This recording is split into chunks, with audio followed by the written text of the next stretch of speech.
एक बार की बात है। एक खूबसूरत हल्के नीले रंग की झील के किनारे एक छोटी पीली बत्तख रहती थी।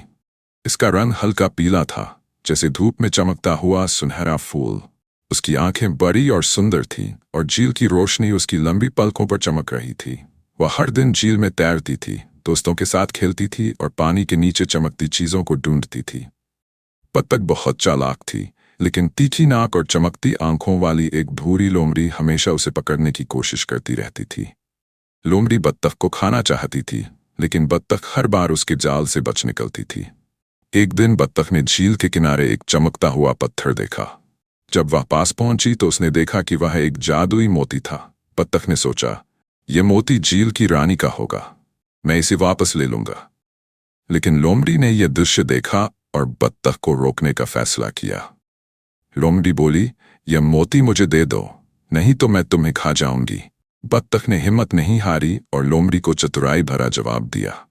उसने कहा, अगर तुम मुझे पकड़ सकते हो तो पकड़ लो, लेकिन पहले इस झील को तैरकर पार करो।